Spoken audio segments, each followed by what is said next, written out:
Thank you for joining the Sharpest College Football Podcast. This is our Week 10 preview. This is BuckMetrics, joined as always by Robert Martin. Robert, it is one of those years. We are yet to have we are yet to have the podcast plays have a winning week. We came closer for a while, but you know what? Like my guidepost is, Clay Travis still had a winning week last week. So until that reverses, I think we're looking at a lean one maybe. Yeah, we're the reverse. We're the reverse Clay Travis, which generally is a very profitable position to be in. Yes. But this time it was not. So we did get very unlucky with Michigan and Michigan State. That was like the backdooriest of backdoor covers. It's just, but why? What are we even? And Michigan State just decided to stop scoring there for a while too. So it's rough. But again, I've been sizing my bets correctly. I've been doing pretty well in college this year. Let's hear that everyone. Robert's holding out on you with the good picks. That's Robert's like the old pro now. Like the good ones he saves for himself. I'm kidding.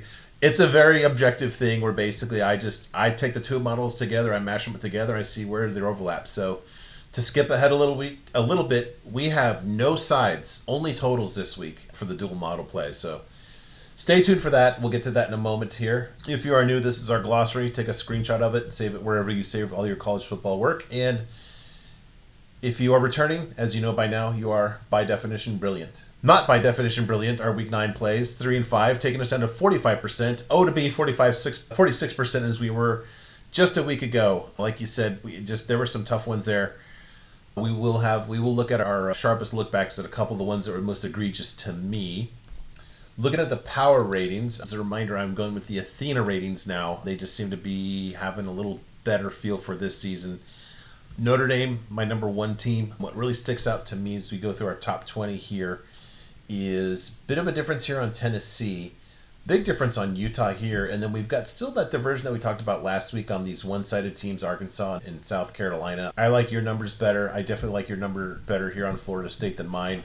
Their offense is still efficient, notwithstanding just they seem to be the team. I guess there's two things here. Number one, they seem to find that they're the team that seems to find a way to not find a way. Number two, I will remind you, Robert, that their offensive coordinator is one Gus Malzahn, whose offenses just seem to break our model every year. Yeah, that tends to happen. I will say a couple things. One, my model seems to really hate Texas A&M for some reason. I'm not sure why. But interestingly enough, though, we both have LSU in our top 25. That's actually fascinating because they're not ranked. I think we are now, definitively higher on LSU than everybody else. Because for the longest time, we were far, I remember we were, week 1, we're like, we said definitively, LSU Clemson, I don't think either of these teams are particularly good. People are like, this is a marquee, this could be a national championship game, this is the SEC champion versus and they're very clearly nowhere near that, but we're both like, hey, LSU's not bad. Now we're both still very low on Clemson, but LSU, though, that's not a bad team, right? Yeah. Yeah, that's really interesting, too, because I can see that happening, and this is how I can tell you exactly how Arkansas gets on. Number one, they have a dominant offense, not to spoil the next slide here. Dominant offense, and when you actually do well in high-level conference games, SEC and Big 12 or Big 10, my model rewards that because it basically is adjusting and just saying, hey, you did really good here. It's interesting, too, that your model on the Sims basis also basically has the same thing, and it says, now, what's interesting to me is that it's helping LSU, and it's to Arkansas's detriment here. And again, I think that's because Arkansas is such a one-sided team here. They just do not like to play defense at all. Yeah, it's a bit weird, but yeah, Arkansas is a lot lower in mine, but I don't think they're that good. I think I also have Tennessee a bit lower as well. South Carolina I still have as very low. I'm not sure why they're that. They were very competitive against Bama. I think my model has Bama 6, so that's okay. But there's some key differences between our models here and that. But I will say I like where my model is. The only thing I really don't like about my model is Texas A&M. I think my Texas A&M should be a lot higher. But to be fair, outside of just winning games, and I'm crushing LSU, they look pedestrian against Arkansas, they look pedestrian against Auburn, they have not had a ton of suit. LSU was their most impressive win so far. They've had somewhat mediocre results, so maybe the model is catching on to something, maybe I need to tweak some stuff there, I don't know. But other than that, everything else pretty much lines up for me.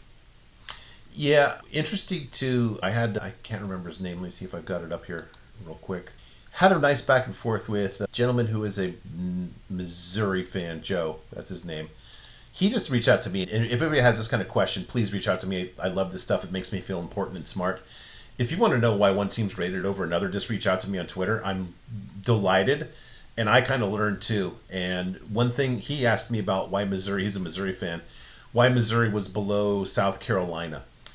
And I pointed out, I said, yeah, South Carolina does have a really good defense. And Missouri has a bunch of home games. And they have actually, how do I say this? When I normalize for venue, they have the biggest factor behind only Miami in that regard. So interesting that they lost a road game, only their second road game of the season as well there. And you play a team like UMass, you can't win by enough there to really get points. So I think that's done them in too. So one other thing too is we're both higher on Washington, your model especially, than everybody else here. I got them 18, you got them at 8. Yeah, let's look at this. Okay. You've probably got, if I'm just kind of looking, and no, you don't, if I was going to take your numbers and adjust for venue, you've probably got Oregon, Washington a draw, right? One score Yeah, game. probably. Yeah. Interesting. Yeah. Okay. All right. Our top offenses here. Do you remember this mascot's name from last week? Oh, Husk. That's it. Yeah. Arkansas barely hanging on to the number one spot in the offenses over my Trojans by the smallest of margins you can see. These two are just by far and away the best offenses here. There's over a field goal gap between USC and this should scare everybody that's not on board already. Notre Dame, the number 3 offense here. Watch out for Notre Dame. Very good running game. 2 awesome running backs. CJ Carr is not playing like a freshman. They're explosive as well. I doubled up on them after each of their losses, which I don't do. That's more of a Robert thing to buy low. It's the only time I buy low. The only time I've really implicitly, if not explicitly, bet against my own team because that was basically saying Notre Dame would not lose to USC. But they're well poised. I'll just put it that way.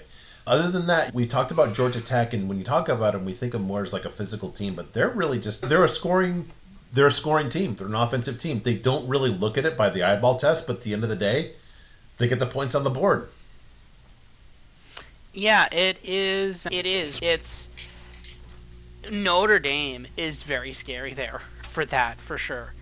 I grabbed, so basically now their Bet365 and FanDuel are now running things where you get like a $10, you get to basically bet on a same game parlay up to $10 on the Thursday Night Football NFL game, and then you get, if you lose, you get the $10 bonus bet back. So I've been doing that. And basically the last 2 weeks, I've been using my one on FanDuel to just recycle into national championship futures. So I grabbed Indiana at 10-1. They went down to 5-1. This week I got Notre Dame at 10-1. So we're just like continually betting like value national championship picks there. I think I spent the Bet365 one on. Oh no, I bet it on a touchdown for someone, and they didn't score a touchdown that weekend. But anyways, You can but admit no, it. You had it on Terry Rozier over 12 field goals, and it didn't yes. hit. And No, this is the thing.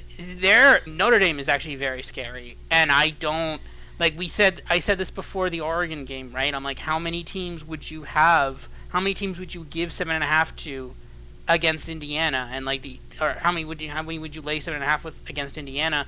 I said Ohio State and Oregon. I think Notre Dame's up there.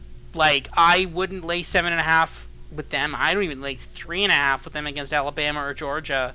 Like, Indiana, Ohio State, Oregon, sure, maybe some combination of them, but it'd probably be like 3.5 Oregon, maybe, but I might take the Notre Dame in that one too. Notre Dame is very terrifying. I think that is a very good team. They overcame a lot earlier this year, and they're getting into just really strong shape now, and that's very scary. And okay, let me clarify that. That's very scary if you don't have Notre Dame championship futures. We do, so I'm fine with that. That's good. I'm happy with that. But if you don't, this is a little scary for you. Yeah, how different would this whole season be if let's just shift around the schedule. If they only have, let's say they played NC State in week 1, and then they move back Miami a week and Texas A&M a week. Is that any different? I don't even know. They might still lose those 2 games early in the season, huh? I would have them favored over both those teams now. I'd have them favored over Miami now. I think they probably still lose to Texas A&M now. All right. Texas A&M has gotten better. Miami's gotten worse, I think. Let's play my favorite game. How many points would you need to bet a neutral field? Okay, it's a playoff game. Notre Dame versus Texas A&M. How many points do you need to get to bet on Notre Dame? Against what, Texas Texas A&M? A&M. Yeah. How many points do I'd Notre Dame minus 2.5. Yeah, me too. So you'd have Notre Dame favorite over A&M. I'd have Notre Dame favored, yeah. Yeah. Okay. All right. We agree. Okay. I misunderstood you, as often happens. All right. All right. Couple of other offensive metrics here. It's going to be a little more abbreviated as there's not a lot of change at this point in the season. I've added Team Apex Plus here, but in the top 10 here. Tennessee surprised me. I've crapped on Joseph Aguilar a couple times here, but this is a good reflection on him. This is adjusted for strength of opponent. I thought that he had some horrible moments against Georgia, but you can't really argue with the fourth best passing attack in the country here. Right ahead of him is DeMond Williams in Washington. Again, just rinse and repeat, and theme of this podcast, overlooked yet again. Yeah, it's... Washington is up there, right? As is Tennessee. I think Tennessee has a sneakily good offense. One of the nice things about the 2014 playoff is that we would see Tennessee in there, and I think Tennessee should be in there. I just don't think Louisville should be in there, but that's a separate discussion. But no, in a future 2014 world, which again I think we're gonna end up there eventually anyway. I can't wait to see in a 2014 world we could potentially see a Washington and a Tennessee in there. So I can't wait for a playoff. Again, obviously it wouldn't be this year, but theoretically could be next year, depending on how things shake out. But we could definitely see a world in which I'd love to see a world in which we get something similar to that in the future. So we could have really good playoff matchups. We just have to be smart as to which conferences get which number of automatic bids. Other than that, then I think that's good. But no, Washington is really good. I do like them, but it's just those no-show games against Ohio State and Michigan. They needed to win one of those for me to think they were a top team. But they looked arguably better against Michigan than Ohio State, but they just could do nothing on offense against Ohio State, and they could also just do nothing against offense against Michigan. Only let in 24 points in both of those, by the way, so their defense is still good. But it's just, their offense is just not, at least against the elite teams, it's just not there. Yep, that's where they're missing it. I was looking up that you're talking about Tennessee in the playoffs. We could have in rivalry weekend, the last weekend of the regular season, you could have an awesome play-in game, Vandy at Tennessee for a playoff spot. Yeah, how cool would that be? Mm-hmm. It could be. If things break a certain way, you could see that, right? Well, Vandy has one loss, and Tennessee, I think, has two. So Tennessee let me just look up the rest of Tennessee's schedule.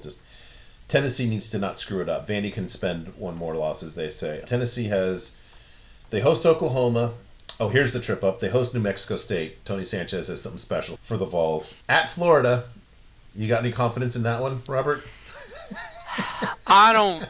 The thing is, it would be very weird if you fire Billy Napier and then this team just somehow goes on a run. I think they can theoretically become bowl eligible because they've won 3 games now, so they have not been eliminated from the postseason, although they should have been, just from eye test alone. But on principle. On principle, they should have been eliminated, but they have not yet been eliminated from the postseason. No,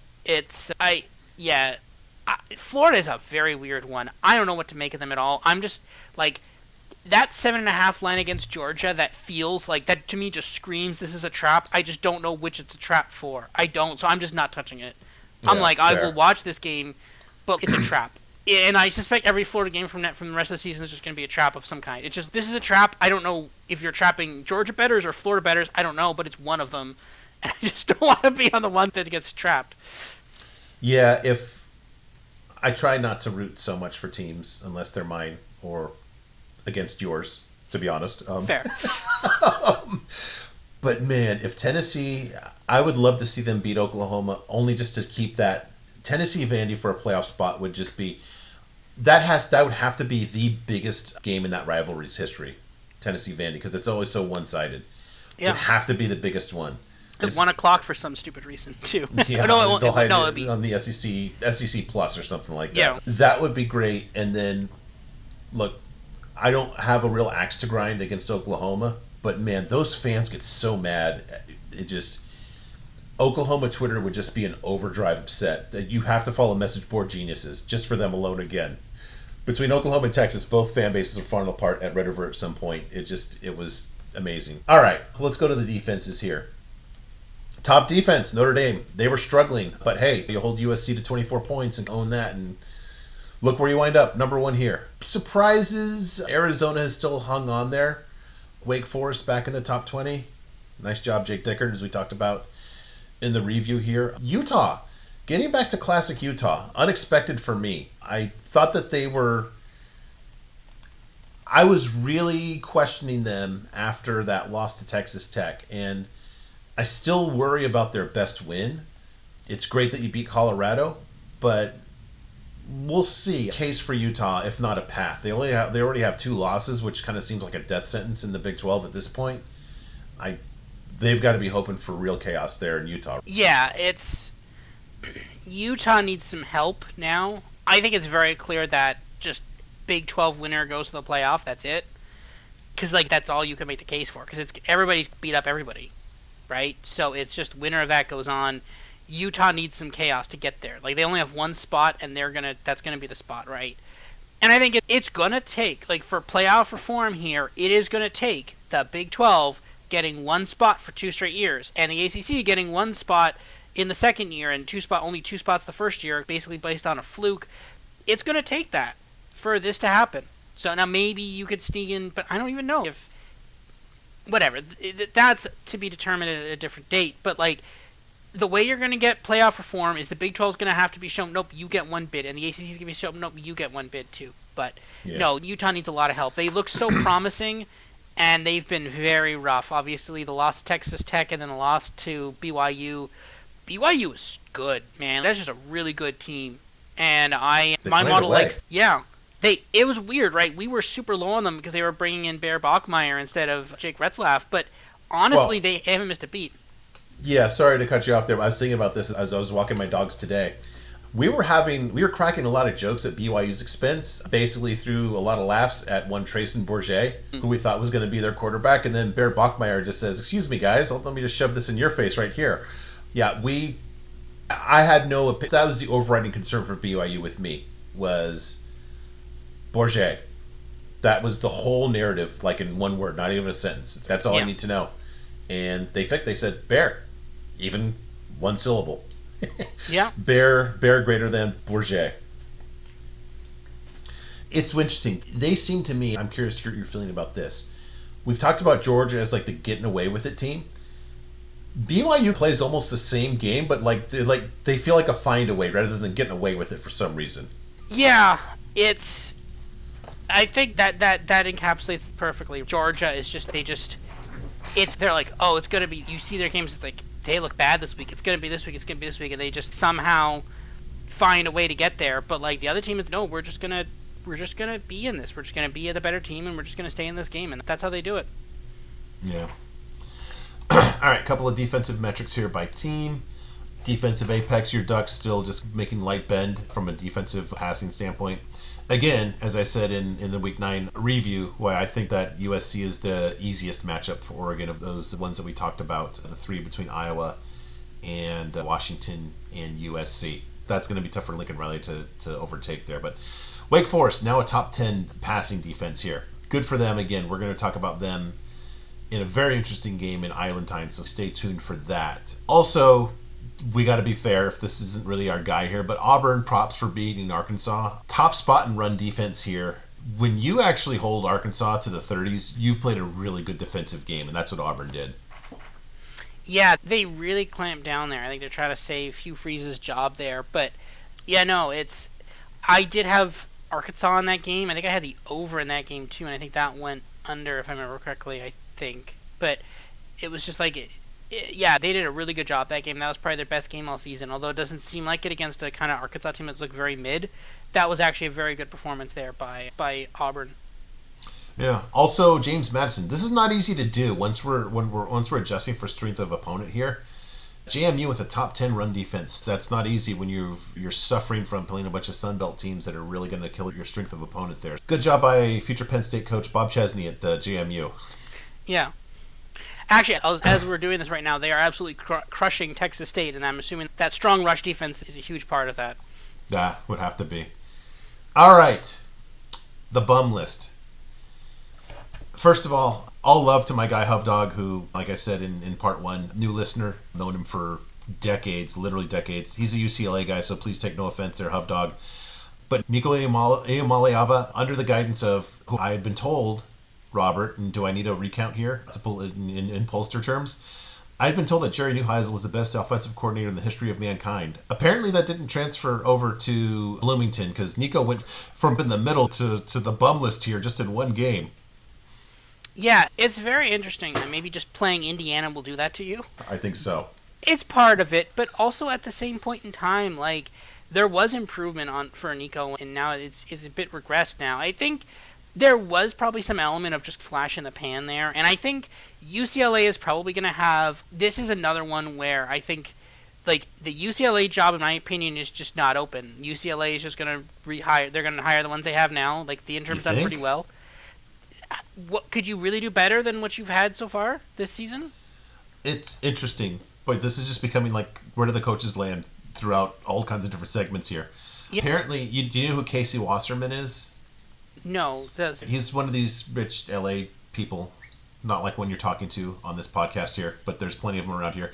He's a UCLA alum. His agency represents one Jedd Fisch, the head coach at Washington. Now, this is interesting. Apparently, also, my inside sources tell me that Mrs. Fisch loves Los Angeles. So there's some pull towards that. Now, I don't think UCLA is even close to as good a job as Washington.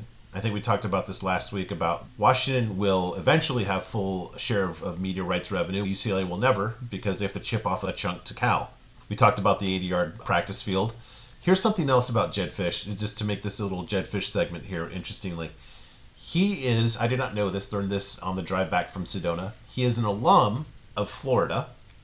So if Florida seems to go to him, it doesn't feel like he would be able to say no to them. Really interesting. You'll appreciate this as an NFL guy. His roommate at Florida was Howie Roseman. Oh, wow. How crazy is that? That's crazy. And the Eagles haven't been doing the greatest. No, they're not going to fire Sirianni, but could they be looking for a new offensive coordinator? I'm just thinking about like how crazy that these guys roomed together at Florida, and like they're like both successful at football. All right, so that's Nico. And to be fair, Nico had a good, solid body of work of horrible quarterbacking before Neuheisel was made play caller. Didn't have to go too deep, maybe, in terms of just one game against, admittedly, a defense of barbarians in Indiana to drag up to the top 10. Bad news for Isaiah. He was pulling for Logan Fife, New Mexico State quarterback. He had 4 interceptions to make the bum list. He did not make it, but I think as a very nice consolation to his Isaiah, Drake Lindsay popping up to number 6 on the bum list from Isaiah's favorite program, the Minnesota Gold Gophers. Yes. It's an interesting bum list. Again, DJ Lagway's still there, so that means it's working legit. His way down, though. He's getting off there. And again, if they did something good this week against Georgia, again, it's Georgia, though, so it's not. But Georgia's defense has looked a bit suspect this year. Cade Veldkamp, they actually covered the spread against Navy. That was actually crazy, so maybe he's working his way off there, too. But again, Virginia Tech, UTSA, UCLA, all the stuff coming up on there, right? So it's, I think it's a very interesting. I think they're very good. I think some of these ones are like Nico is not. I don't know. I'm not sure if for some of them like Drake Lindsay we are never particularly great on them, but Nico like. I don't know if it's just a year thing. If you get him a new season, he could be better. But like he was already like maybe with some of the stuff you'll see like Tennessee was like peak. That was peak Nico, right? Like, that's the thing. So I don't know. It's tough to say with some of this stuff with some of these ones. I'll say this. I think Nico's the one most likely to play himself off the list this week. Yeah, probably. I agree with that. Or they're off, so he can't. Yeah, take the back. In 2 weeks, he'll play his way off. A few look backs here. This is where we look back on a few games and start to figure out, what did we miss or did we not miss anything? Michigan at Ohio State, or Michigan State, we all had as Michigan. We both had this, pardon me. Numbers 14 kind of bounced around between 13.5 and 14.5. When we talked about this one, I said, look, The only way I could probably think that Michigan State stays close is if Underwood just shows his greenness again. And that just didn't seem reasonable in that we've got an Apex Plus here for Underwood of 128. And this is not a good Michigan State pass defense. So I just didn't see it happening. And what does he do? He fires up a 53 Apex. And that's really why this was a close game. He just didn't have it. Michigan was one-dimensional. They ran the ball well. If you're running this well, you should be way above this, especially for a guy as talented as Underwood. So I actually broke this down a little further, and I was curious on his home-road splits. In his home games, and this is just like a file away for later, this is a big difference. 146 Apex in his home games and a 74 Apex in his road games. Keep that in mind for future games when we're looking at Michigan. Now, they've got, as we talked about in part one, they've got three kind of somewhere between cupcakes and layups here. And the good news is Ohio State's at home. Yeah. I'm wondering what that defense can do to Bryce Underwood here. Just, we don't have to figure it out. We got a month to think about it, but that's something to keep an eye on. That's gonna be pretty crazy, right? Like, you're talking, like, at the big house, they got the Ohio State at home, and he's the better at home. That's gonna be interesting.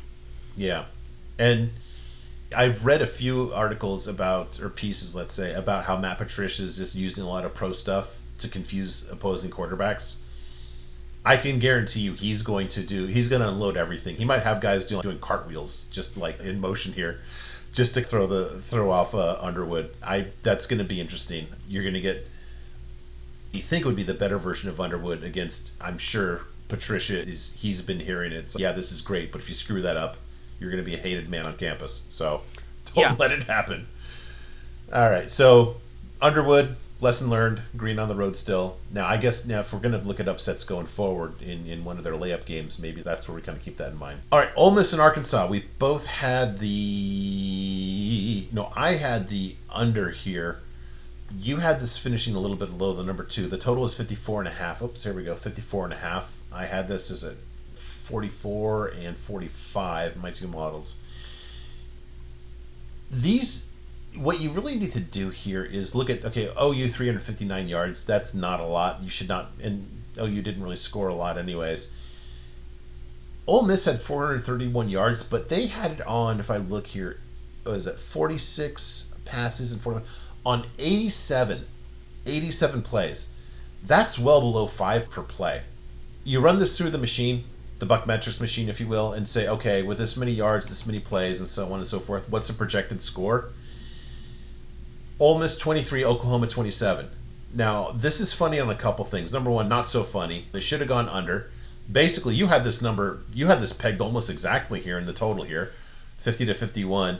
But it's funny when Brent Venables caught a lot of heat for saying, I thought we were the better team. From a metric standpoint, he's actually right. There was just a few busted plays which the thing that's really crazy about this and really unfortunate is the busted plays are very much unlike both these defenses, especially Oklahoma. I just chalk this up to variance/bad luck. Yeah, that is interesting because when you look at the yards per play there, technically OU had more passing yards per play, and they had almost double the rushing yards per play there too. Yeah.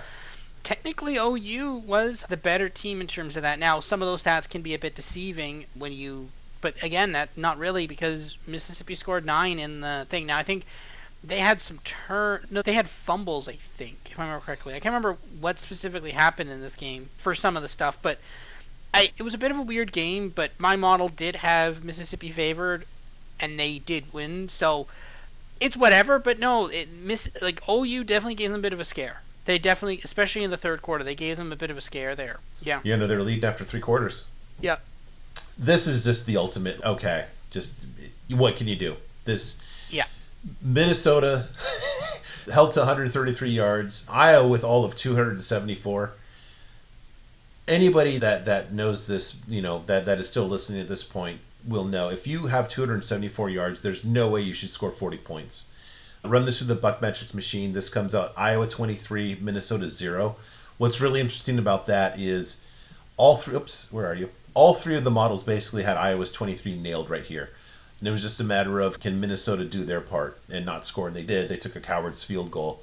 What you have here is you have both a pick six off of one of Minnesota's three interceptions, thank you kindly. And one of the other interceptions set up a 21-yard, all of 21-yard, TD drive for Iowa. Let's also keep in mind that Iowa also returned a punt for a touchdown. You almost have to allow for that, but this is just bad luck. It goes over by it goes over by 5, and you've got just this much craziness going on. I still think that the under was the right play here. Yeah, I think so. Sometimes you just get a bunch of defensive scores or like a pick six and a punt return. So there's just sometimes this stuff just happens. And again, if you don't have one of those, then this goes well under. So Yeah. it happens, right? It's just Iowa just decided to blow them out, and now people think they're like one of the best teams in the country, and that's just not true. But again, it's just like this Minnesota team is. Big talk. Let's just see if your Ducks can beat them in Iowa City, buddy. Yeah, we'll see. Maybe I've been talking too much. Maybe I've talked too much. That's such a, and we've got that coming up, so we won't spoil that. But okay. Styles makes fights. We'll get into that. I think that's shortly here. If not, it's definitely going to be on Island time. Speaking of which, let's talk about some games here. And the games that you want to talk about that are not on this one, we will cover in Island time tomorrow with Ducks, so stay tuned for that. But in the meantime, as I mentioned at the top, we have no plays on sides this week. It's only on totals. So there's 2 dual model plays, and I just put in the BuckMetrics model plays since they've paid their bills, we'll say, this year. This year. First game here, a fascinating matchup, Vandy at Texas. I look at this, and just from like my eyeballs, I'm thinking Vanderbilt's going to win this game. And then both my models say not so fast. Texas has this by different scores here, both going over, and you have this going over too. Although you've got a different total, a different winner here. You've got Vandy winning straight up by field goal, which feels right to me. So we're aligned. All 3 models are aligned on going over here. Now, just about this game, you clearly having the better season than Arch. Now, weirdly, with Arch uncertain, I think that the passing game might be better with his backup Matthew Caldwell, I think is his name. This really points out to what Texas's problem is, and I talked about it in part 1. It's that offensive line is capital S soft. Highly recruited group, and guess who's running the ball better than them? Vanderbilt. Not as highly recruited as Texas. This is interesting too. The explosiveness is just about even between these two teams. That's a crime if you're Texas, right? You've got basically all the toys that you want, and Vanderbilt's got Eli Stowers and a bunch of cavemen, and they're basically having the same level of explosivity. The next 2 numbers are why my model likes Texas. Texas with a better pass defense. Texas this is pretty much elite at this point, and a really good run defense. Vandy, good, very good in the pass defense, good in the run defense here. So I guess I like the over here. I'm gonna play it. I can see it. But man, just from a side, I can't go against head coach Jerry Kill and his top analyst named Clark Lee. Yeah, no, I already played Vanderbilt here. I think I got Vanderbilt. It's I either have 3.5 or 4.5 on the look ahead. I can't remember, but basically similar, right? I got Vanderbilt and Vanderbilt money line here. I think Vanderbilt wins this game outright. My model thinks Vanderbilt should be favored. This is like your classic Texas has looked so bad. How could they possibly win this game? And Vanderbilt's a public team, so this could be very concerning. Vanderbilt's a public team? Seriously, I'm not being a smartass here. You don't think they're still a wise guy team? A public, not a sharp team, but probably a more public. Maybe. I don't know. I don't think the public's going to want to be on Texas. I think the public is going to want to fade Texas because of the fact they haven't covered the spread the last 2 weeks either. Vanderbilt has. I don't know. If we see the betting spreads late in the week and Vanderbilt is getting 80% of the spread tickets, then that's when I start getting worried. But for now, I think I'm on Vanderbilt here. I've bet Vanderbilt, but I think I'll take a stab at the over here. I think that could be interesting. I'm going to go against my own model here for this argument. I'll put it this way. My model's not the be-all, end-all, as I've proven quite convincingly this season that it's not perfect. So I use it as a guide, though, but it's not be-all, end-all. So if you're going to, how I like to phrase things to you, what would you need to bet on Team X or Team Y?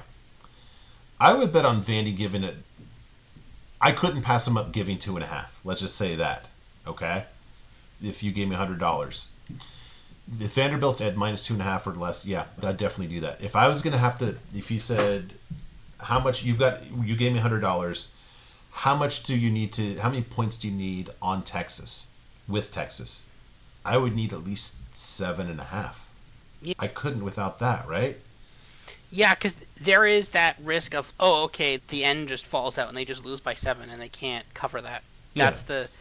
There's a very real risk of this. We talk about the tail probabilities, but usually in like multiples of scores, not just a 7. But no, like I could. Vanderbilt just think it's the better. My opinion, at least according to my model now, it is at Texas, but my model just thinks Vanderbilt's the better team, and I Yeah. agree with my model. So that approach is usually a pretty fair line to get what the line should be. So I average those two. I get Vandy -5. The fact that Texas is actually giving money here, I'm not sure how to read that. I don't know if that's a sign of,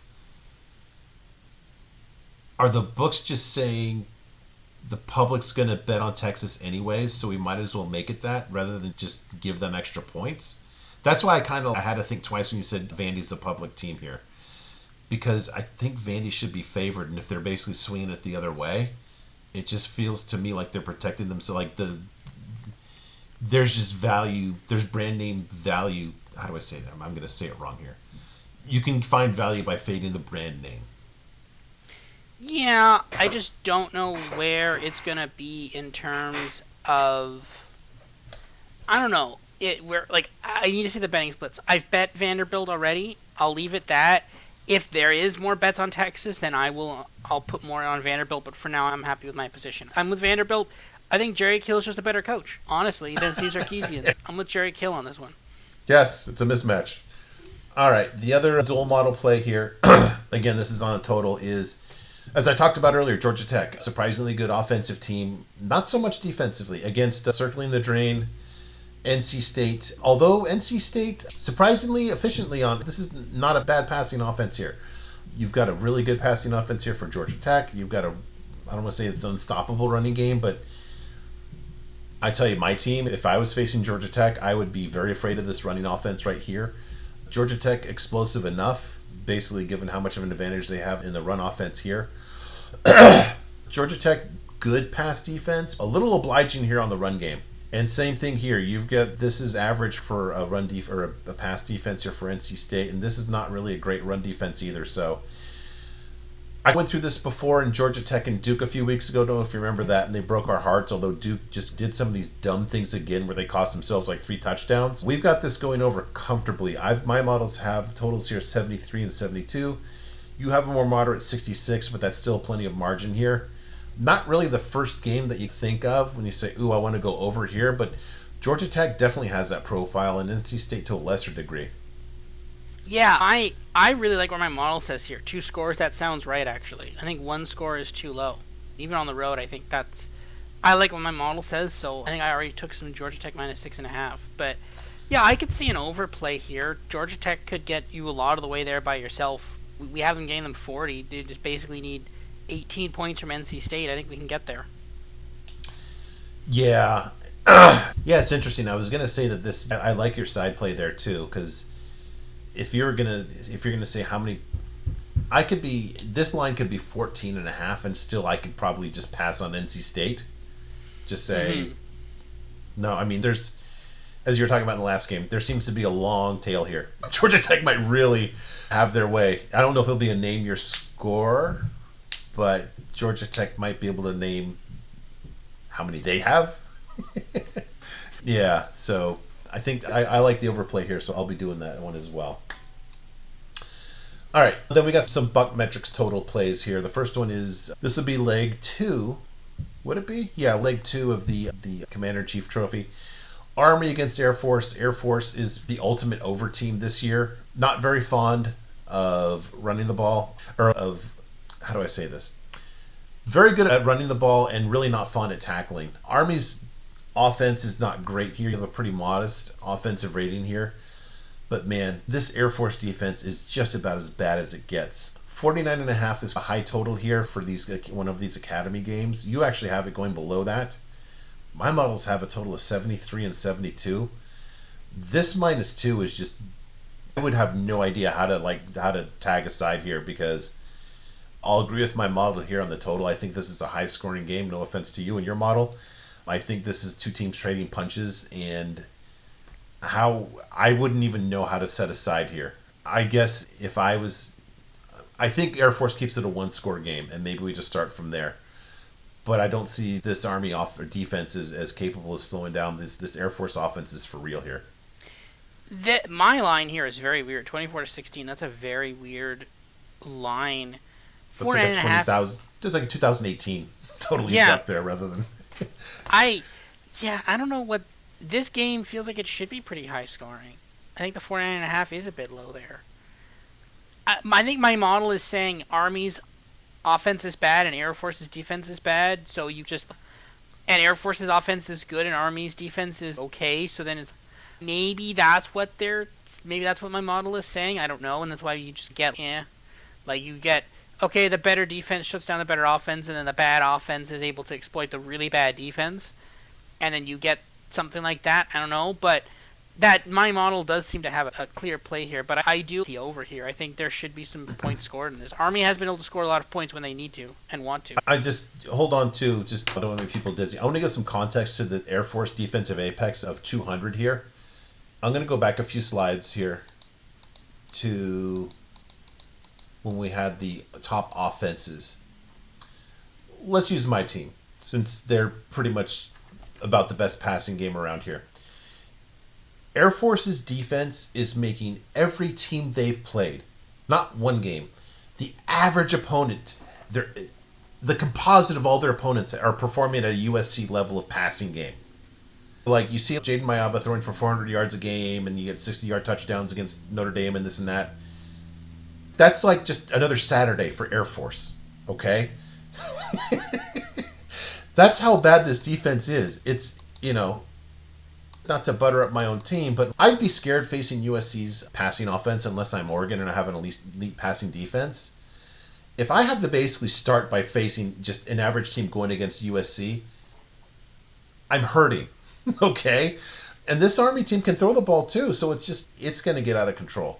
I'm really comfortable in this, but you can't underestimate just how bad this Air Force defense is. It's bad. I don't remember seeing a negative 20 for a defensive rating either. This is literally just like historic for BuckMetrics model.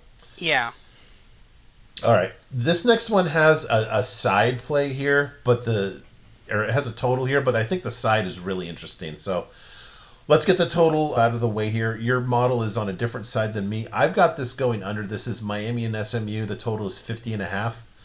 My models have the totals at 41 and 42. You've got 52, so you're on the other side of that. I'm 62, comfortable with 62 actually. 62. Pardon me. Yeah, I'll just say, look, again, it's the bingo card thing. Corey Heatherman, everybody drink or whatever. I said the name. We'll just keep it at that for Miami. I've made the case enough here. And I think if you look at SMU last week, struggling with Wake Forest as much as Wake Forest is plucky, I don't think it was going to describe this Miami defense as plucky. Is that fair? Yeah, this one is weird. If you're Miami, I'd be like the 10.5 is a bit deceptive here. They Yeah. were tied with Stanford at the half. I think people look at that final box score and forget about that fact, but they were tied 7-7 with Stanford at the half. They looked horrible in the first half. Now, they turned it on in the second half to cover the spread. I think they scored 35 unanswered to cover the spread. Yeah. But other than that, not outside of the second half, not a great first half at all. Very For the second scary. week in a row, I will point out too. Yeah, for the second week in a row, and even last week, 2 weeks ago, wasn't the greatest second half. This is a better second half than that. But again, it's Stanford. What ACC team would lose to Stanford? Who else could do that? Yeah, I know. It's great, but no, I think it's. SMU has been a very weird team to pin down. They've lost to Baylor. They lost to Wake Forest just last week, but this could have been a look-ahead spot. They've underperformed expectations this year, but their defense is not horrible. 5.4 isn't the worst. 3.9 on offense isn't great either. I think I like SMU plus 10.5 here. I think it's more of a Mario Cristobal has won more of these games in him, and it's first of all, this is on the road. You play in a dome stadium. I'm assuming SMU doesn't in the heart of Texas, but That's whatever. That's not really a big deal at that point. It's still warm enough. It should be fine. But I think this is just a clear because Miami doesn't have many more spots to screw this up. They only got a couple more opportunities to screw this up. It's like SMU, and then I think that's basically their hardest team to play the rest of the way until the conference championship game. So this is just a bet that they're going to screw this up because they have looked a bit worse in the last couple of weeks. Does Miami probably scrape out a win here? Probably, but maybe they don't. Maybe SMU steals something here. I don't know. I'm betting on SMU. The total is just whatever, right? Does Carson Beck have a pick six? That impacts the total, right? Yeah, you're going where I was going with this, but sorry to cut you off, but I wanted to go there, please. No, but that's the thing, right? If something weird happens defensively in this game, like I'm fairly sure the Louisville Miami game went over, right? So I think the only way for SMU to be competitive in this game is the over is going to have to hit. If it's an under game, it's going to be like Miami 30-10 or something. But if it's an over game, I think SMU's favored in this game because I think that means that the Miami defense is broken down, and maybe Carson Beck isn't having maybe he's intercepted a couple times or something like that. Yeah, I'll put it this way: there's two numbers here. There's one number, and that kind of overrides another one in conjunction with my eyeballs. Carson Beck has not looked good lately, and I think that if SMU their defensive apex is 76, I think that's enough to make him uncomfortable. It's not, if this is 110, okay, then maybe Beck can pad his stats a little bit. One other thing we've talked about throughout this year, especially as our results have trended towards 45% so far, home field seems to be a bigger factor this year. And I need to be convinced of Carson Beck doing well on the road against a team with a good, if not great, pass defense here in SMU. I actually like the under here. Now, you did throw up the wild card, and that goes against the Sharpest lookbacks, where basically all these interceptions cost me the Minnesota-Iowa under. But you know what? At some point, that kind of stuff has to just stop. Right? Just the stupid stuff that goes against us. So the models in my eyeballs just like the under here as well. So I'm definitely going to play that one. And again, Corey Heatherman, just in case you missed it. So. Yeah. He couldn't shut down Louisville, though. Fair, yeah. All right. Eventually he did. Eventually. It took him a while, yeah. All right. Yeah. Sneaky good game that not a lot of people are talking about. Undefeated Navy. On the road at North Texas, one lost North Texas who just couldn't hang with South Florida. This is huge for North Texas because this would give them a tiebreaker over the first place. First place? Yeah, nobody else is undefeated in the American, are they? I don't think anybody else is. Not in conference play. No, no one else is. No, just Navy. Okay, so let me just verify that. Tulane's 3-0 too. So huge for North Texas in that this would give them a tiebreaker over a team that for the second spot, assuming that Tulane stays undefeated. We'll see. Really big spot for North Texas here. Navy is what I've got North Texas by 3 and by 8. You again, our models, like I said this week, a lot of spots where they're just on different sides here. But again, your model has this going over to just not by enough margin here. You're just a few points short. I can definitely see this going over. Look, we like North Texas, number one, because Eric Morris is a proven offensive guy. The defense hasn't been great. It's been good enough for North Texas. And this is a extremely competent Navy offense here. 200 Apex plus. It's the best in college football, although it's a little skewed because they don't throw the ball a ton, so they're very efficient. Although this is decently explosive with a 129 Ryan for Navy here. This running game, 200, it's about as good as it gets too. You've got the Navy defense is not good. Boy, this 120 it's kind of like, how do I say, the apex for North Texas. It's kind of like a San Jose State thing where they don't get the huge chunks, but they can just paper cut you to death. And this is going to be a lot of paper cuts here that Navy's going to allow here. Navy not really good against the run either. Boy, guess who's not good against the run either? It's against the run either is North Texas, the 161 defensive GGAB. I can see this is again, and I've been not great on totals this year, but I can see this one being close to covering the 64.5 by halftime.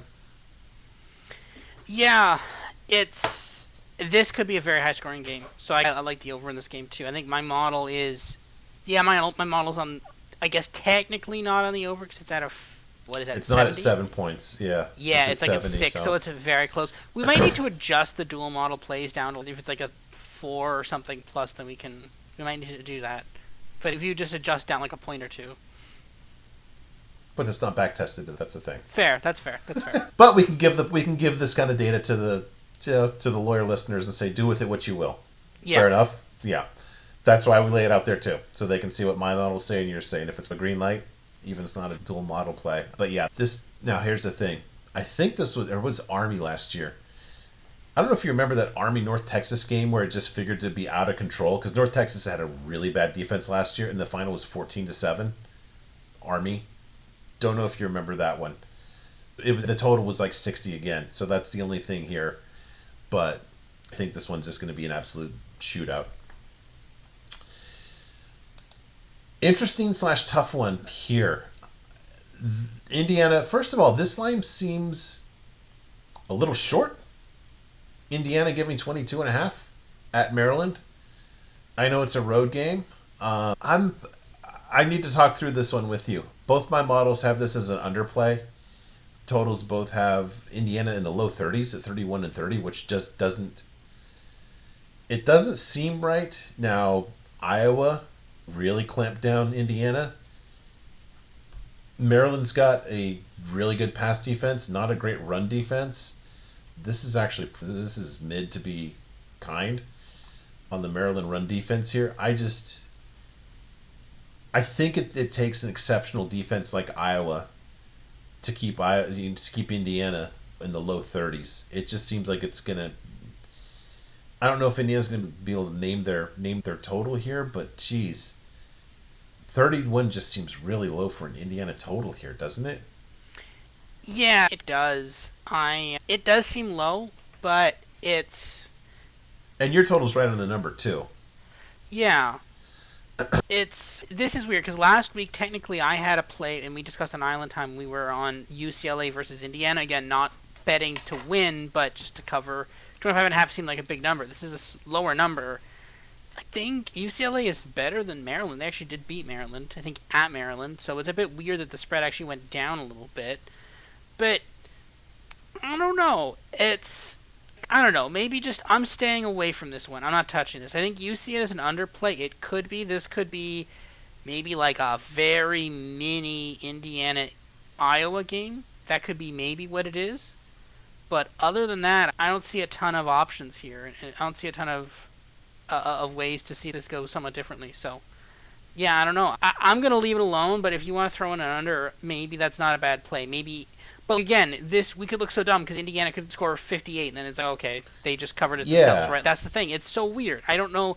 I can't get a good read on this Indiana team. Is it just, oh, okay, we're just the best offensive team ever in the history of this game, or they're just gonna 1 week. They scored 30 against Oregon, which is good adjusting for defense. But if you include the Iowa game, maybe there's certain defenses they're not good against, and that was one of them. Maybe Maryland has something similar. I don't know. Yeah, if we just did I would say a blind resume. If we just, what would not be a blind thing? If we just named it instead, and instead of Indiana, if we just said it was Auburn, and instead of Maryland, we say, how about Auburn? Not Auburn. Let's be a little. How about Kentucky at Kennesaw State? And 22.5. That might be a market price, right? Not unreasonable. And if I saw that and I saw, geez, all three of our models have Kennesaw covering here, you and I would be singing a different tune here. Now, it's not a dual model play, but it's, geez, what am I missing here? Or we didn't say what I'm missing. We'd say, like, gosh, guys, Kennesaw State's actually pretty good. And I'm wondering if we've got some kind of bias here towards Indiana or against Maryland. Yeah, but you got the whole October Maryland thing, right? I feel like it's more bias against Maryland than bias against Indiana, or bias on Indiana. But I think it's just because, especially last week after getting burned by Indiana just torching them, again, It's not covering a 25.5 point spread. It's not particularly difficult. That's not that hard to do against this team. Apparently, against Indiana, it is. But Old Dominion did that. So yeah. I don't know. Apparently, against Indiana, it is. But in general, people mostly cover 22.5 point spreads, at least positive 22.5 point spreads. Okay, let me play my favorite game. How many points would you need on Maryland if I gave you $100 to bet on Maryland? Like 35. Yeah, it's more than 4 scores. That's what am I missing here? I Is mean, it I don't want to say that this is 2020 Alabama here, but I'd love to know what are the holes in the armor here of Indiana. was Indiana on the road last? No, they were at home last week. Yeah. They were at home. Really thinking like Maryland's a lesser version or a miniature version of Iowa? They Is have it a good possible defense, but that could it possibly be like Mendoza's a very kind of similar way to Bryce Underwood, where he's worse on the road? we're getting pretty specific now, aren't we?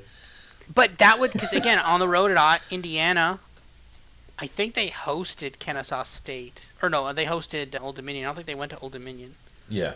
or did Yeah. they? Did they host it? No. Let me They're check. not going to do that. There's no way they went to Old Dominion. What are the road games this year? Their road games are at Iowa. They scored At 20. Iowa. At Oregon, they scored 30. Now they've got at Maryland and at Penn State and then at Purdue. So this is technically only their third road game, and their first two they scored 20 and 30. Yeah, Maybe. maybe that's it, huh? Maybe that's what the books are penciling in. Now, is that right or not? I don't know. I think those are two of the best defenses, and they didn't do amazingly well against them. I don't think Maryland is up. Maryland's definitely not up there with Oregon and Iowa. That venue's not nearly as tough either, right? Just generically. Yeah, maybe it's just road. I don't know. Let's see. This will be interesting because if this is the case, then I think from now on we need to start adjusting offensive performance and defensive performance on the road versus away. So we probably need to start because this is now a pattern where we're getting burned by this a little bit. This might be the test case because this seems it's absurd to say, but I don't know if this is a sucker line, but I'm missing something here. It's not. It's doesn't smell like somebody knows something that I don't, but I'm missing something here. Yeah, maybe it's just a road thing. Maybe that's. Yeah, I don't know. Good test case for it to characterize it as. Okay. Interesting game. Texas Tech giving only 7 at Kansas State. Now, Texas Tech, do you have any kind of read on their quarterback position? No, their main quarterback is fine. It's their backup that's injured. Okay. Then why was he playing last week? Was it a blowout? If it was against Oklahoma State. Yeah, it was a blowout, yeah. But it was... There's been some stuff where, like, because who's their Bren Morton is the backup, and who's the main... No, he's the starter. He's the starter. Oh, okay. Hammond is the backup. Was the backup. Will Hammond. He was the guy that came in against Utah, and then Jenny Taft had to come in and talk over a play and tell us that, oh, he's actually friends with Baron Morton. They want to help each other. And his coaches believe in him, because we never hear that on any other kind of sideline reporting either. Oh, yeah, Bren Morton is back. They held him off. He was injured. They held him off. Okay. And then Hammond played and he got injured, so now that's why Morton is back this week against Kansas State. Okay, all right. So we're not looking at a quarterback thing here.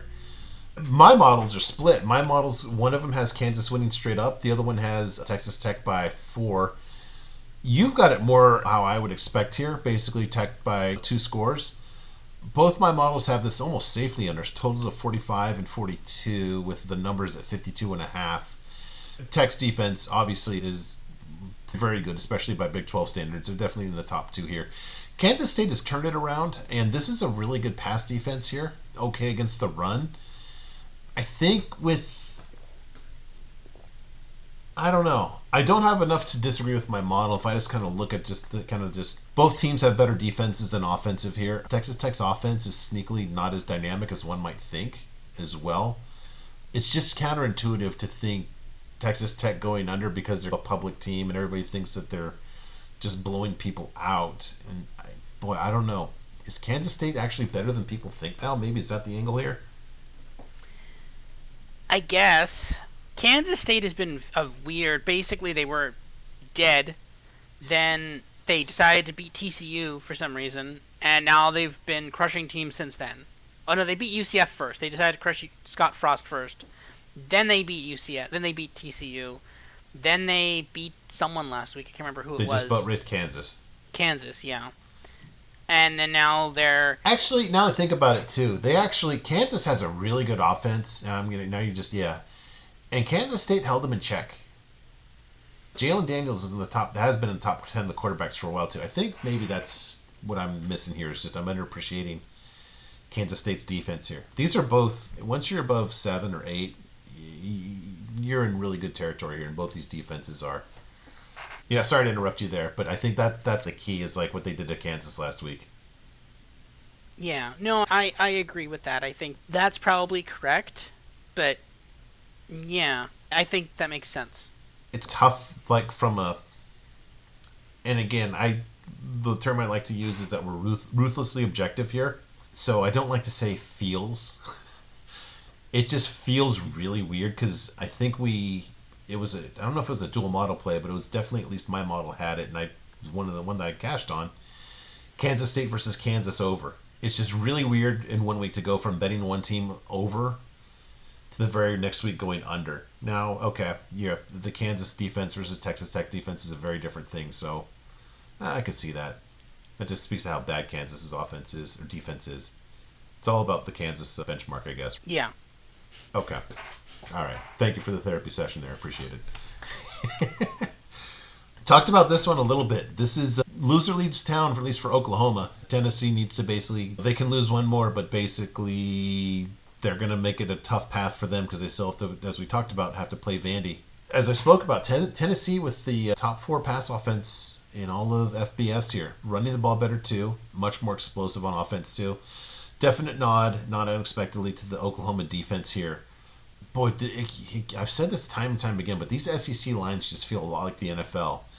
All right, 3 for home field, and then just another half point for Tennessee because they're a slightly better team. That's almost what this feels ranked, like here. Right? And yeah, I can see as explosive as Tennessee. Yeah, as explosive as Tennessee's offense has been, Oklahoma's defense is literally, I think, top 3 if we just go back to their graphic. 17.6 is an insanely good defense here. We all have Tennessee by different amounts here. Actually, I think maybe I just did some rounding here because this is close enough to be a dual model play on the under here, which is really just a play on Oklahoma as much as anything else, right? Because this is a good enough defense here where Oklahoma's not going to score 30.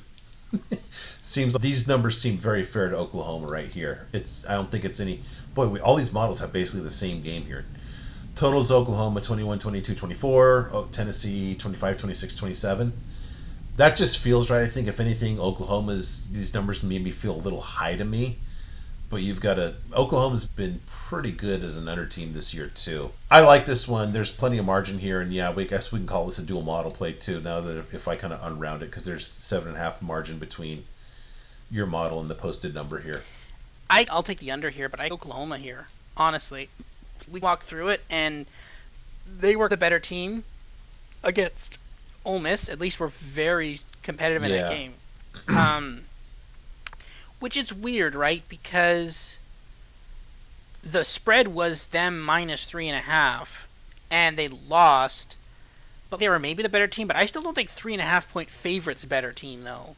Like, I still think, okay, you want to make an argument they should have won the game, okay, maybe by a field goal, but it was 4.5 when I picked it up before, and then 3.5 before games. So I think Oklahoma's probably due for something. I think this could be, but Oklahoma is I'm going to use this as like a classic example of a head coach that's safe, even though they probably shouldn't be safe because Venables has not had the desired outcome so far at Oklahoma. But if you're Oklahoma and you're mad at Venables, what are you going to do? You're going to fire him and roll the dice with potentially having to like what are you going to do? Like, you can get James Franklin. Is that going to be better? Here's what you do. You have a guy that can't run an offense, so you get a hot offensive coach like Lincoln Riley, right? That'll work out well. They'll love that. Yeah, that'll bring back Lincoln Riley. But, like, Lincoln Riley, again, now Lincoln Riley's actually been having a pretty good year there at USC. Could make the playoff. But there's a lot of coaches that are in the same position where it's like he hasn't really met expectations, but he's been okay. They're all safe now. Like, with only a couple of exceptions, unless he's massively underperformed expectations, like Billy Napier, James Franklin, like Brian Kelly. Although Brian Kelly is whatever. I don't know. We'll have to talk about that one specifically as to where LSU ranks as a top program or not. I think they're maybe a bit overinflated, but that's beside the point. But unless you've massively underperformed expectations, I think you're going to be safe this year. Yeah, so going back to the fair point, I agree at this point, unless, as you also made the case, and I can't disagree, a lot of idiots making decisions here, and idiots will not be deterred by facts or rationale sometimes. Mm-hmm. Going back to you liking Oklahoma maybe as a side here, aren't you just okay? They should, let's say my metrics machine is right, and they should have beaten Mississippi. They still should have only scored 27. So it's not like they should have scored more points. It's just somehow Ole Miss got a lot more points than they should have based on the yards per play. You think they can do that against? I think Tennessee's offense is better than Ole Miss's. You think they can repeat that on the road? Yes, but Tennessee's defense is a lot worse than Ole Miss's too. Yeah, you have that kind of faith in Oklahoma's offense? I think Oklahoma's defense, because like again, Aguilar, Georgia couldn't shut him down. Alabama could shut him down. That was it though. But I think Oklahoma's probably got a better defense in both of those. Yeah. Man, at Tennessee, I don't know. I couldn't do a side. Yeah, the more we talk about it, the more I like this underplay here.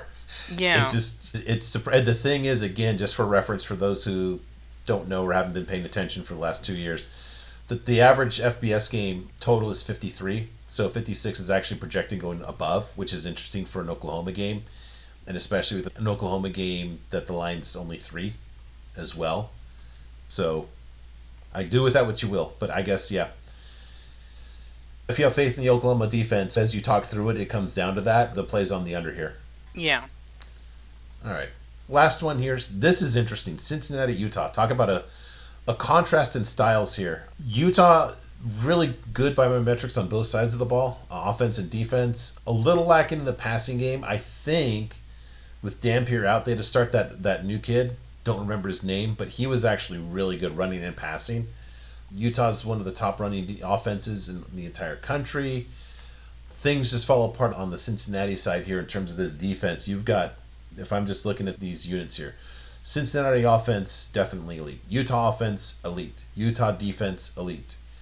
Cincinnati defense, below average in the Big 12. That does not speak well. You've got this basically around the number here. You've got it going to 59, a little bit over. But my models have a total of 67 and 65, with Utah really running away with it. 42 in both. Boy, you've got Cincinnati winning here.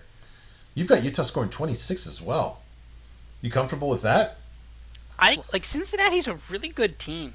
Like, my model doesn't like Utah, as we saw from the rankings earlier. I'm 100% fine with Cincinnati and the winning this game, possibly outright. You really like you're massively on Utah. This is the week where we're all on opposite sides on a lot of these. Yeah. But like Utah was really rough against Texas Tech. Now Texas Tech at the time seemed like this unbeatable juggernaut. Arizona State took them down. Now you've got Utah should have looked like they were going to beat BYU, but then the second they played that game, BYU just took over and took control of that game. And then the question is just how good is BYU? I think they're like a okay-ish team. I think Cincinnati's actually pretty good. So I'm very down on Utah in general. I just don't think they're that good of a team. And I think it's not the final season that Kyle Whittingham wanted, but maybe this is just it. Maybe this is what you get. And okay, it was an okay season, and they're going to go to a bowl game, and he'll probably coach the bowl, and maybe they'll win, but he's retiring this year, or maybe he kicks around one more year. Devin Dampier he's been okay, but not amazing. He's been like, this is the thing, it's far better than last year's Utah team, but Utah has just not been as dominant in the Big 12 as people thought they were. Not as dominant as they've been in the Pac-12. And I'm not sure exactly why, because maybe they were just really good on defense, and you're missing it. Maybe they had a time zone advantage. That's not. Well, with the Pac-12 though. I'm joking. Yeah, I know, but it's just they're in that tricky mountain time zone. Yeah, it's weird how they were able to just go dominate some Pac-12 teams for years. And maybe the Pac-12 was just down for a couple of years there, and that's the reason. But the Big 12, which is just far more equal and far more level, and everybody beats up everybody else every week after week, maybe they're struggling there. Okay. I see what you're trying to do. You're trying to bait me into defending Utah, which I don't appreciate. So I'm going to turn this around, and I'm going to ask you: are you really comfortable with the Utah or with the Cincinnati defense? You don't see that as a big problem? I mean, they held Nebraska to 27? No, not even 27, 23, something like that. Like, they held Nebraska. Outside of that, okay, yeah, they let up 1 billion points to Kansas, but okay. But is Utah really going to be able to exploit that? I don't think Utah's offense is that amazing. It's very clearly run heavy, and that's the best part of Cincinnati's defense. If Utah was a passing team, yeah, I'd be a bit more scared, but they're not. They're a running team, and Cincinnati's far more balanced. They'll figure out what the better option is to hit Utah with, and they'll hit them that way. Okay. And, okay, I can't disagree. Now, I will say this from my metrics, Cincinnati's defense is much better now than it was a month ago. That is They've true. improved That a is lot. true. Do you see this going over? I've got this. I guess here's the difference is I've got Utah just running away with this, and you've got Cincinnati shutting them down. So you kind of sticking with your model and just saying, yeah, I don't believe in Utah, especially their offense, so I don't see this going over. I don't have enough faith in it going over to bet it. I don't have enough faith. My play here is side Cincinnati. That's it. That's my play. Okay. Fair enough. All right. And like we said, the other top games we will be talking about in Island Time tomorrow. So that brings us to an update on our preseason upset predictions. The team I affectionately call my crutch, which would be just fade New Mexico State. That worked. Also known as Missouri State is going to do something. Missouri State twice now as my upset team, beating Marshall and New Mexico State. That was a close one. But Logan Fife did come through, Isaiah's guy. Not enough to make the bum list with his 4 interceptions. So Missouri State won. Robert, this was a heartbreaker for you. You had it. The Cox. Yeah. The Cox had it, and then they just let it go. A home game. Man, when you picked this one, I actually felt bad for you. I thought, I don't think Robert understood the question. And it, yeah, you had it. It was because I was watching this game, and when they scored and they were up, because they were up, I think they were up 1, I think, or 2, and then they were up 1, and then they scored, and I was like, go for 2, go up 9, and they I didn't know why teams didn't. don't do that. Mm-hmm. Yeah. Because worst case scenario, you're still up 7, and then they just kick a field goal, but then they'll just kick the point after and call it a tie game. They're not going to go for 2 then, because then they risk losing. So he should have gone for 2 up 9. It's the go for 2 to go up 9 is it's a more niche NFL thing, because you have far more instances where you're only ahead by 1, because there's a lot of instances where it's like 1 touchdown, 2 field goals. Usually college is far more just touchdowns. So it's been more of an NFL thing, but even some NFL teams don't do it. It's weird. They should have done that. They really should have. But whatever. It is what it is. I think they were in some ways the better team in that game. But again, I've been low on Bama and Georgia this entire time, and I think that's correct, honestly. Probably one of them's going to make the SEC championship game. I think. Probably. Unless Texas somehow just Ole Miss could theoretically. Texas A&M the championship game could be Ole Miss Texas A&M if Bama and Georgia lose another game. It could be Ole Miss. Vandy could sneak in there. Vandy could sneak in there too. Yeah, there's some options. It doesn't have to be Bama, but there's some scenarios where it's not Bama or Georgia in the championship game, and I think we're not, because Bama's already got. Yeah, actually, Vandy won't make it because they need Alabama to lose twice. That's probably not going to happen. Bama has one loss? Yeah, but not in conference. They're undefeated. Their only loss, Robert, as you've mentioned every week, is to Florida State. You can't tell me you've forgotten about that now. No, and then Georgia has 1 loss too? Yes, just to Bama. Alabama. Yep. That's it? Oh, okay. Neither of them look particularly. It feels like they should have 2 losses, but they don't have 2 losses. They actually only have 1 loss. Georgia getting away with it quite a bit, yeah. Yeah. Bama's had a tough road, at least. Bama's had a tough road, but it's a bit tougher than it should have been, I think. But yeah, fair. All right, and then Duck. Shout out to our guy. He's had 2. He picked 3. 1 has yet to be played. Of the 2 that he's picked, both of them have come in. ECU over Army and Cincinnati over Baylor. Which again, he said that. I just said I'm not. I just didn't get that at all. Let's just remind everybody. Phil Steele had Baylor to win the Big 12 this year too. We were all emphatic about that ain't it, bro. We had, I think, different kind of concepts of who it would be, but man, not Phil's best work on that one. Yeah, no, Big 12 been very weird this year, but one of the weird things was not specifically Baylor. I just didn't think they were that good, and they were not that good, though. That was the one thing that made sense. Everything else made sense. Yeah. Very bad parallels bankruptcy court, where somebody has to make an offer and then the judge can strike it down or whatever, but at least you get something on the board. And Phil just made the offer, got swatted away by the creditors committee, but you know what? We love Phil. All right. that is it for our Week 10 preview. We appreciate you hanging with us, listening, watching.